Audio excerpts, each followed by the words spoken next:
My name is Joey Bellew, and I have 61 years old, born and raised in Atlanta. I, I know. I got this cold going on too, man. I got cheat sheets in case I get stuck. Um, don't really know where to start. I guess we could start at the beginning. Let me tell you how it was growing up, uh, how far away from God I was, and and how he pulled me to Him. Uh, I was born in Atlanta, Georgia, in 1962. Um, I had two older sisters. One of them's here with us today. One of them's deceased, and I had a younger brother, and we lived a pretty normal life from what I could see. Uh, we had we lived in Decatur. My mother and father, they were happy middle class people, middle class family, and I went to, I think it's Wadsworth Elementary School in Decatur. First 3 years of my life, everything was rosy. Um, Seemed like, I didn't see a lot of stuff going on. I didn't see a lot of uh, anything that would prepare me for the next years of my life. But in 19, let's see, I was born in 62. In 1969, my parents ended up getting a divorce. And, I had a little brother too. I'll tell you about that. Can I rock that thing? There we go. Just don't go forward. Anyway, life changed in 1969. My parents went through a divorce, and my mother and father was, let's see, my mother was, she was just different in 1960. I don't know what to say. My dad she was just mean. She was just a mean woman. Um, sh- I don't know where to go with this. Okay. Um, my dad was an easy tempered, mild mannered person you'd ever seen in your life. But my mother, when she was drinking, she was doing a lot of, at that time, she was doing a lot of Valium, I think, was her drug choice. And I think they called it Mother's Little Helper. And and when they got a divorce, everything changed. Um, we we started we went from a middle class family going to the same school, and we moved into the projects. That's one of the things that I can remember. Moved into the projects. Um, Life, like I said, life changed. Um, had to fight every single day of your life. Wasn't no two ways about it. That didn't last very long. The next few years, um, my mother and my father fought for custody over us, me and my little brother. My sister and my older sister were pretty much kind of out of the home because you're what, 9 years older than I, and She threw me out. I said, and you tried a lot. You tried to do a lot of stuff to help me and Bo in that situation. But there were a lot of custody battles in the early years of 70s, like, 70, 72, 73. I can remember going and talking to judges about where I wanted to live and this, and they just wanted to know what was going on with everything. Um, at some point early in the divorce, my mother shot my father with a tear gas gun, point, right in his back. We were at the house, and I come out, and she was laughing. She was laughing, and just it was just crazy. She was just a wild, wild Indian woman. She was almost full blooded Creek Indian. We got to see things like that. I know that she started going to bars a lot. My dad kind of took off. He couldn't handle her. She beat the car windows out of his car. So lots of things like that. I remember times when defects would come to school and take me and my little brother to go buy shoes. Um, they got involved in our life because my mother just really wasn't available. She was just always drunk, always in bar. Still wanted us with her somehow, but it just never worked out like that. Like I said, my sister tried to lessen that load and everything, but it just couldn't be done. So a couple of times in the 70s, one time in the 70s, she was drunk. We hadn't eaten for a day and a half. Me and my little brother were at the house, and I ended up calling the police. They got defects involved with that simply because we hadn't eaten anything.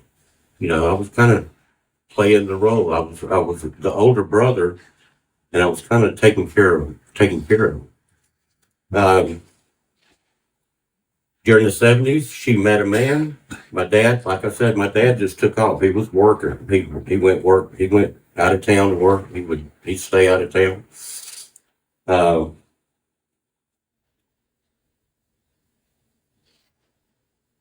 You see, she met somebody, my stepfather, and ended up getting married to him.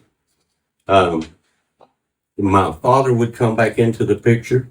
We would live with Pam sometimes, and then at one point in the 5th, 6th grade, we were living with my father, and just finished a full school. Oh, by the way, I went to 27 different schools. And first year I went to one school the first 3 years. From the 3rd grade to the 11th grade, I went to 27 different schools. I counted them up one time. And 2 of those years I didn't go to school. Okay, so that's what I was getting to next. We were living with my father. We just finished school. My mother and her new husband came by and said, we've got some land in Alabama. We want the boys to come stay with us and over in Alabama. And he agreed.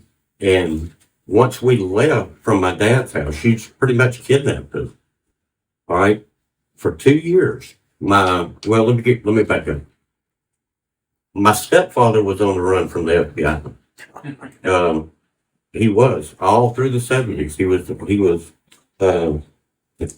on the run from the FBI. So they came and stole us because it looked better for them to have kids with them than not have kids while they were kind of on the run. And when I say modern day Bonnie and Clyde, that's about what it was. He taught us, and we spent 2 years riding around the southeastern United States with a beer cooler in between us, in stolen cars, living in hotels. And he taught us how to steal cars. He taught us he was one of the biggest flim-flam men I have ever seen in my life. He would have made, it was just unreal. They would fight every single night. I'm talking about fist fight out in the parking lots of the hotel and get up and be lovey-dovey everything next morning. Um, this went on, like I said, for 2 years. There were 3 different occasions when when the FBI would get close to him, and he always seemed to get away. I remember one time we was coming down Jonesboro Road, and my mother was driving, and he said they had noticed a car following them, and it was either U.S. Marshals or the FBI. He said, "I'm gonna get out at this light." He said, I'm gonna go the back way down here to there was a department store." He said, "Meet me in between those 2 department, or meet me in between the 2 department stores." And so we went. He jumped out, went over a fence. The cops turned left, got out, went, started chasing him. We went down to the department store in the back of the building. She set me up there to look and see what was going on, see if I could see him. And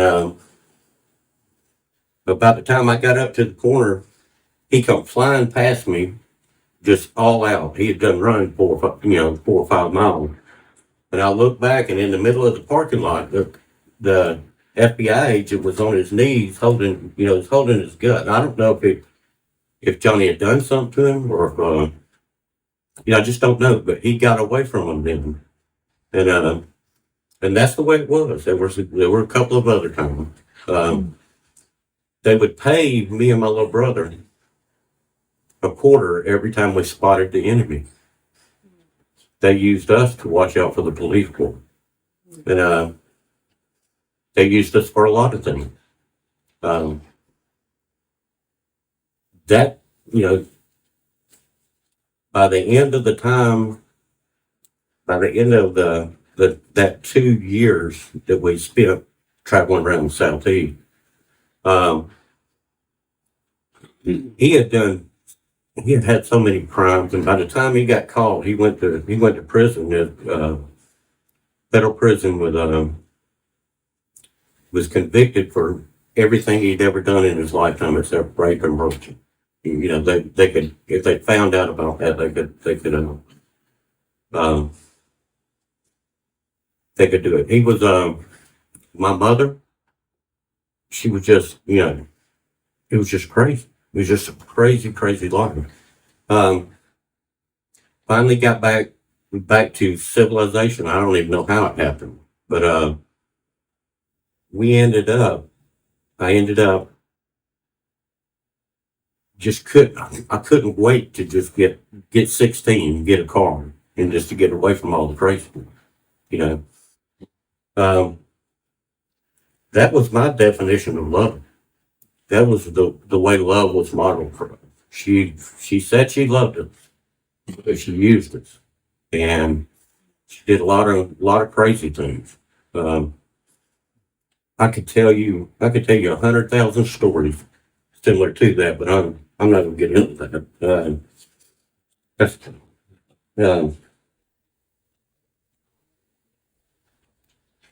that's basically how the '70s went for me. I kind of my life can be broken down into 320. It's sort of like Moses' life was 40, 40, and 40. 40 years before he talked to the Israelites talked to Pharaoh. And then 40 years in the desert. 40 years on the mountain and 40 years in the desert. Like, mine can be broken down. I'm 60 years old, and 20, 20, and 20. First 20 years of my life, we lived under somebody else's way of doing something. It was I had no choice. I had no choice except to live the life that was given to me. Somewhere in that time, my dad had sent me to church just to get us out of the house. And there was a youth pastor or a Sunday school leader that actually sat me down and told me about Jesus Christ and showed me where he died for me. And I said the sinner's prayer and everything, but at 8 years old, I couldn't really, I didn't know anything. I didn't know what was going on. And as I look back, I can see that, God was pursuing me. It had nothing to do with me. It's not about me. It's not about what I did coming to Christ or anything. It's about how much he pursued me. And I'll get to it as the story goes on, but there was many, many times in my lifetime that God came looking for me. I've told some stories, y'all have heard some stories about that. But to say my sense of love, sense of anything, honoring your mother and father, how do you honor mother and father? It does things like that. How do you do that? Everything was crazy. Everything was askew, and that's about the way the first 20 years of my life went. When I could have went any different way. My little brother, same thing. He and I were synonymous with each other. My name was Joey Bellew. Okay, when I was younger, it wasn't Joey and it wasn't just Bo. But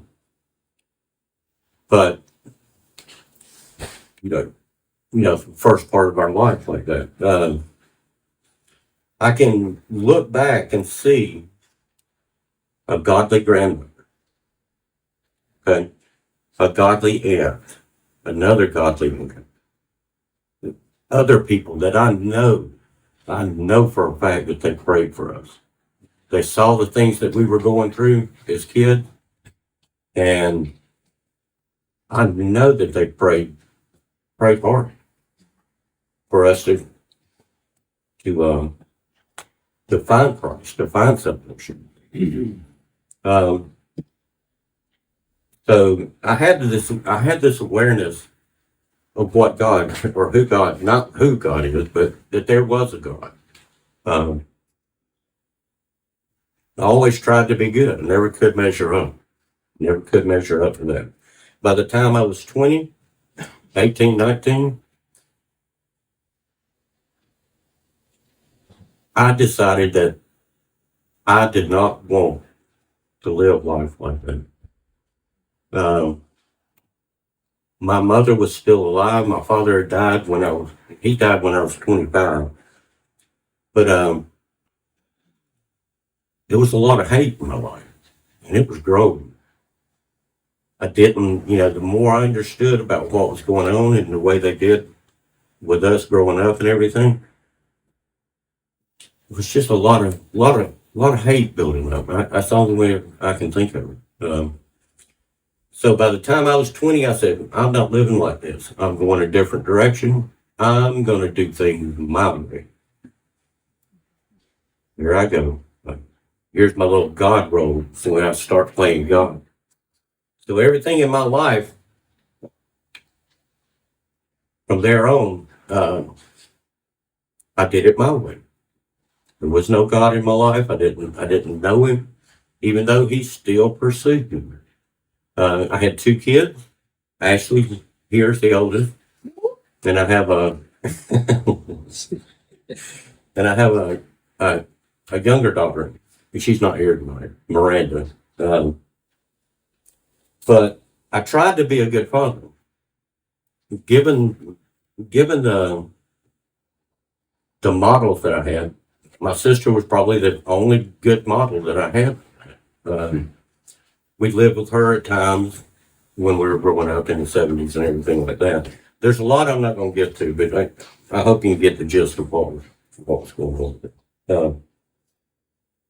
So I get into the 80s, and I start, I turn into a workaholic. I'm going to make things right. We're going to have a good life. We're not going to have all this moving around and this and this and this. Well, start drinking and doing drugs. So not majorly, in my opinion, but I started doing some of the same things. I got married to a woman, and she had her own problems with addiction, and I go through the 80s, get into the 90s, and my life is just crazy. It's all falling apart again. And then God showed up. One time in the 80s, when I got to share this story. One time probably the mid 80s, I'm in the middle of my drinking and drug and ashes baby. So I guess it was 86, something like that. I'm standing out in the yard, and we had a 100-foot driveway, not 100-foot, 50-foot driveway. And she comes down and starts walking. She's got a Bible in her. Starts walking down the driveway toward my house. And I stopped her and I said, "Look, I don't want anything you got." I said, "I do not want anything you got. You might as well just turn around and leave." And she did. You know what she did? She didn't get mad. She didn't cuss. She didn't say nothing. She walked right down the street and went to the next house. And then she walked right down the street and went to the next house. She was doing what God told her to do. God was pursuing me, and I didn't know. God was looking for me. Early 1993, Miranda was born, or 91, Miranda was born, and our life was crazy again. With my first wife, we had good times and we had bad times. When it was good, it was good, and when it was bad, it was bad. But she starts going to church with her parents. She gets saved. I thought she'd lost her mind. She talked me into going to church, and so I go into church.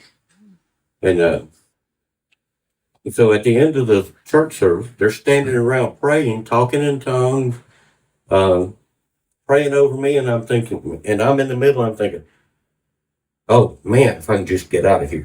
If they ever hush, I'm gonna get out of here." I said, I didn't know what was going on. Okay.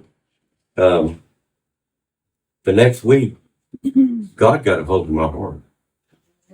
I don't know that there was one thing or whatever, and I wasn't in church, but I knew we had to go to church. I knew that as soon as we hit church and they gave an altar call, that I was going to be at the altar. Because my life, God reached down, and picked me up out of the craziness that my life was. 93, I was saved. Yes, Lord.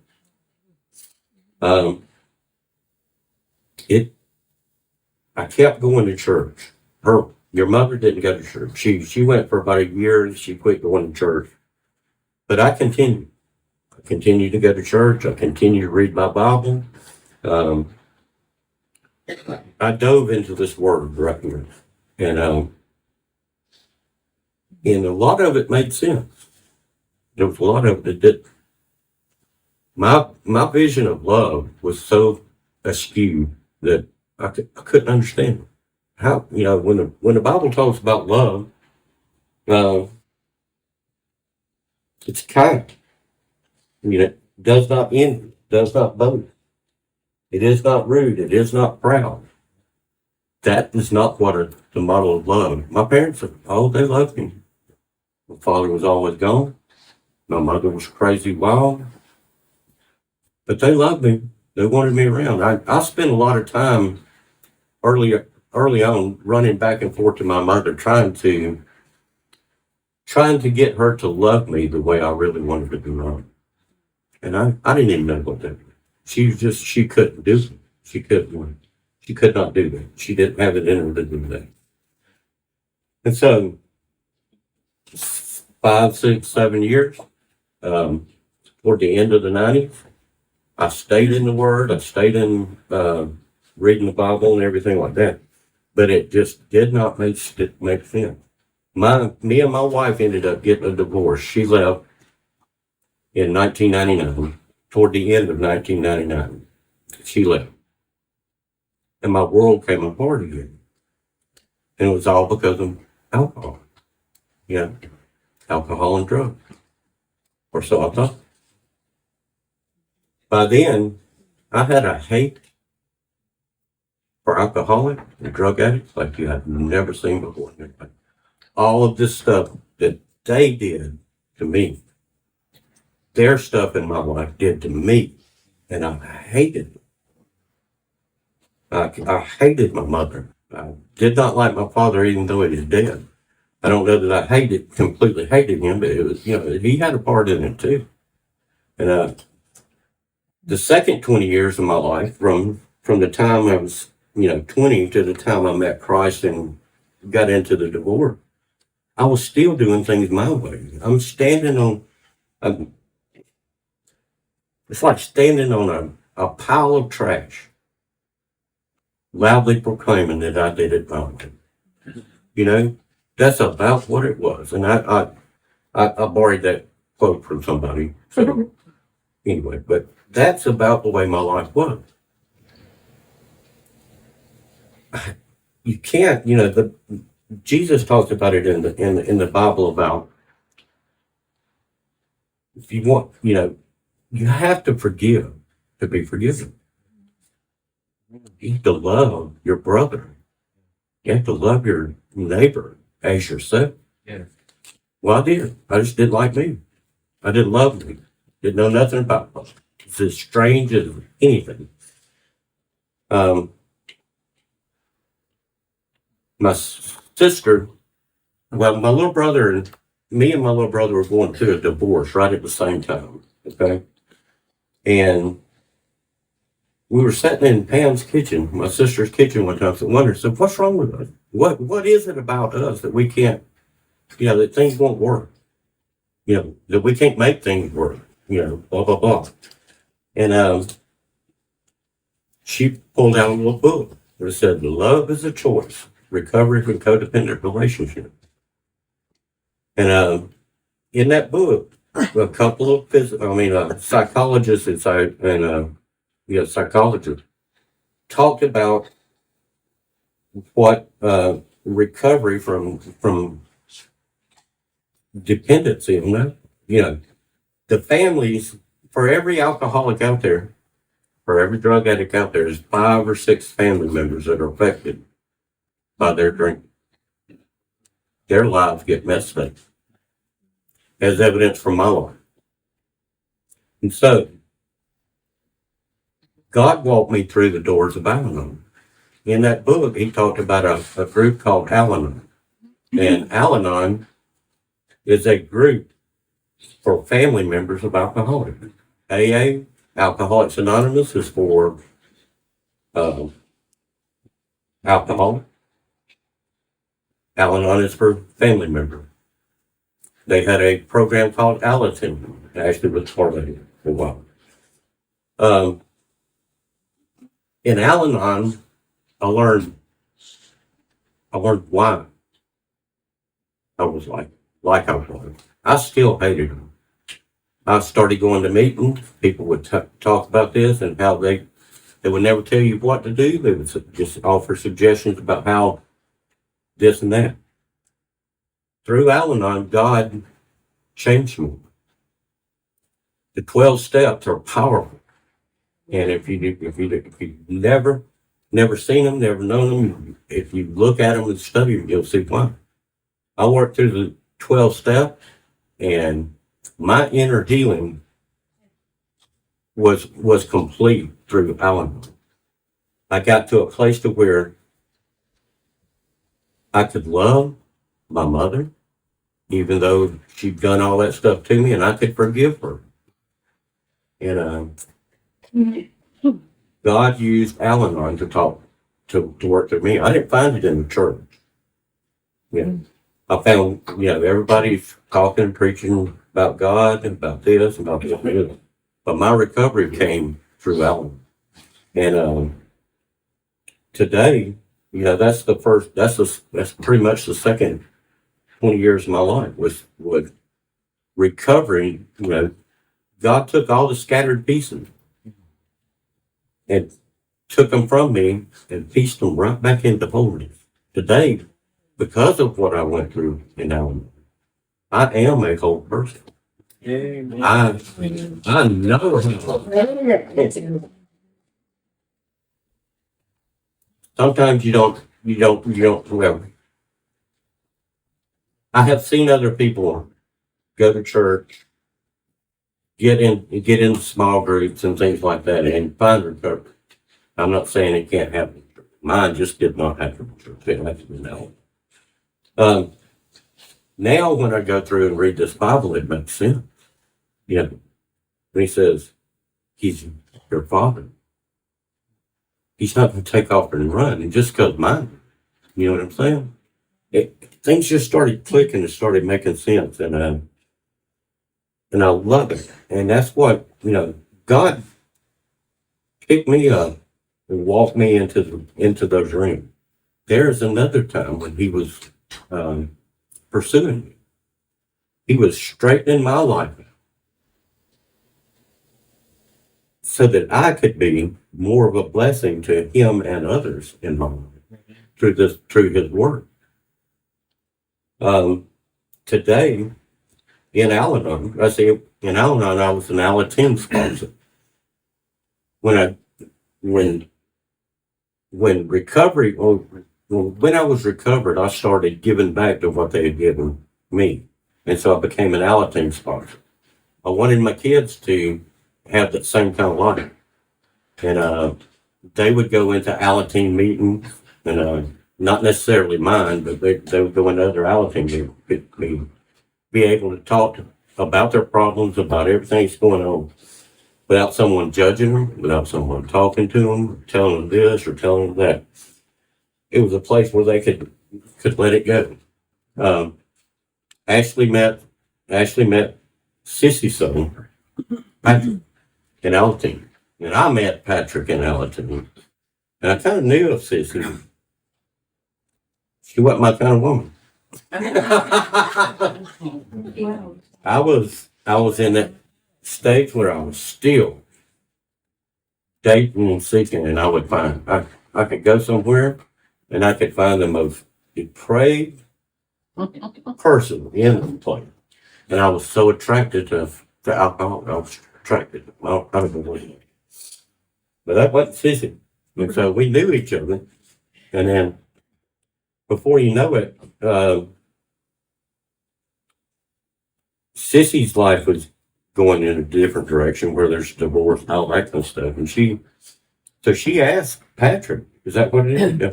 Asked Patrick, said, who do you think is out there that would work for me? Patrick said, Joe. And I was like, I don't know about that. God orchestrated it, walked me through it. And through that, 6, 7, 8, 9, 10 months, whenever, we ended up talking and dating. She was an Alateen sponsor also for a little while. We gave back and helped some kids. The kids that we helped in Alateen, we see them in Macon here now. And they're like our kids. We're like father and parents to them because we put ourselves out. We loved them enough to be there for the meetings and everything, to be there to help them. I was an Alateen sponsor, and I wasn't even going to go here, but I'm thinking I was an Alateen sponsor. And I had a group of kids that did Buford, Georgia. And there was about 10 kids in that group and everything. And what would happen is the Al-Anons and Alateen, or Al-Anons and the AA would come to the meeting. And so they would bring their kid. And their kids would come in and talk about their problems and stuff, talk about things without somebody being able to, without somebody judging them. Somebody had been through it at the same time. I'd been through the ringer and I knew it. And when they came, there was 2 kids that came in, and they were in bad shape. They were in the middle of alcohol addiction. There were kids that would come in and had been beaten, left. Same things that I had happened to me in my lifetime. And I could, explain to them that, it can get better. It will be better. And the next week, I was looking for those kids to come in, and I found out that one of them committed suicide. And that tore me up. It tore me.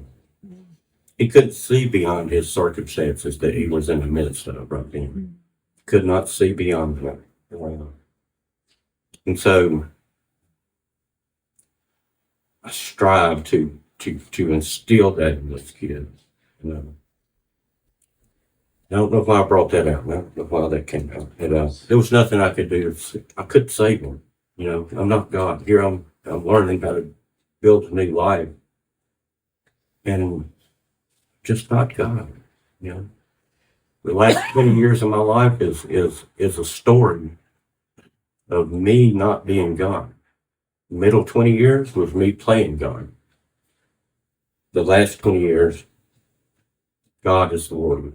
He is the Lord of my life. I can't do anything. I can't save people.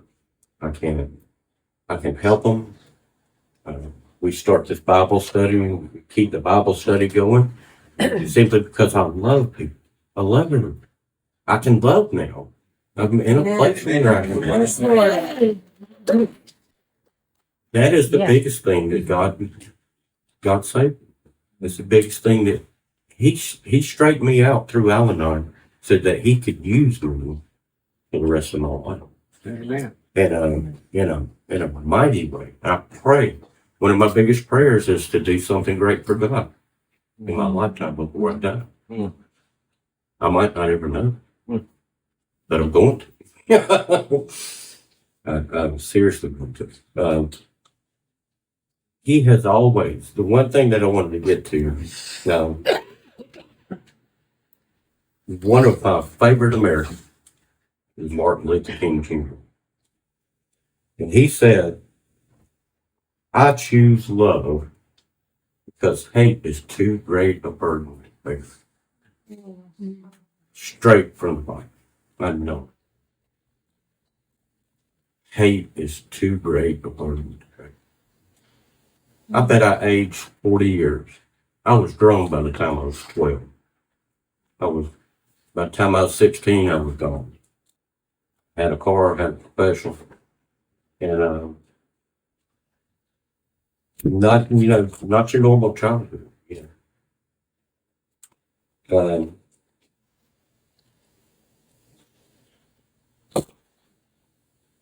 It's just amazing how God.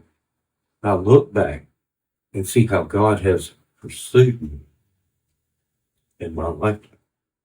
When I was saved, I was telling you about that in the early thing.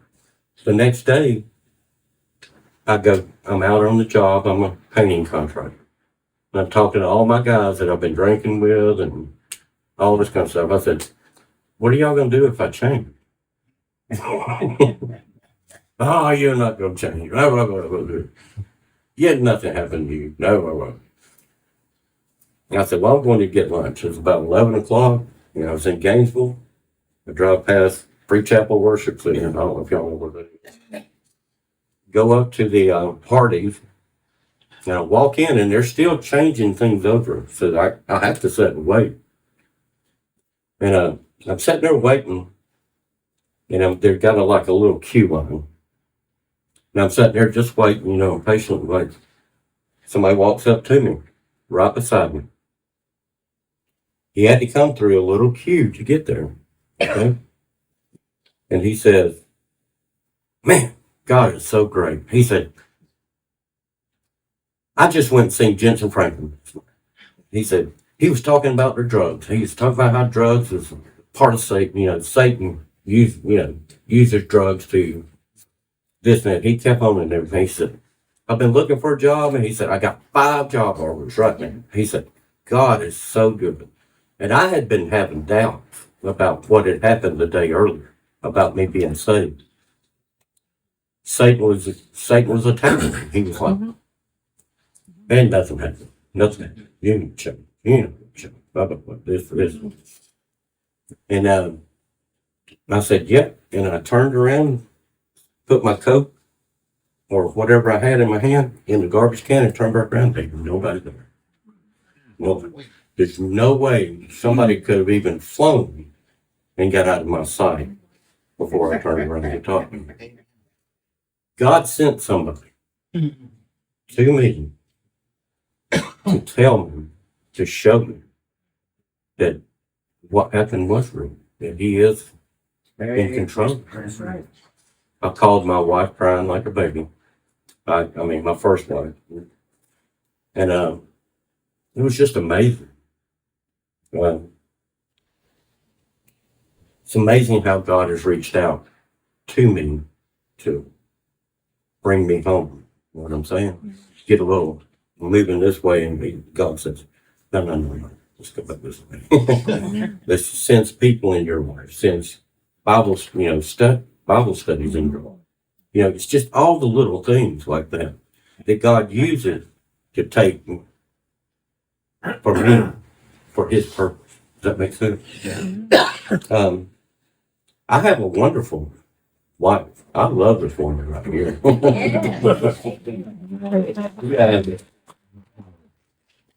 sometimes I've said it before. Sometimes I believe that I'm blessed of God because of her, because of her, like an angel.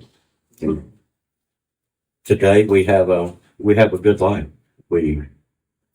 The reason our marriage is so good right now is because she loves God more than she loves me.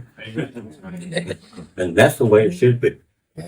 That's the way it should be.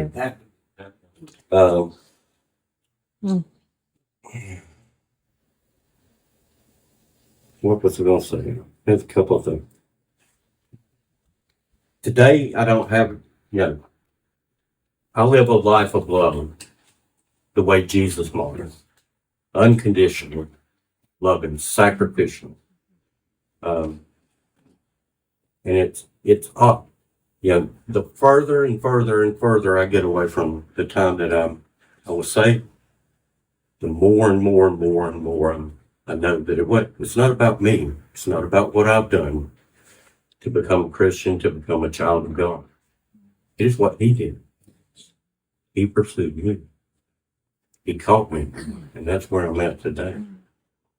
I love people. I love my neighbor. I don't hate people. And I'm free. A lot freer because of that. Love is an amazing thing. What else was I going to say? I think I've talked enough. Have I talked enough? I think I have. So we'll just make sure. Let's bring it open to some questions. I think that's it. And play in this. That is my life. Is anybody got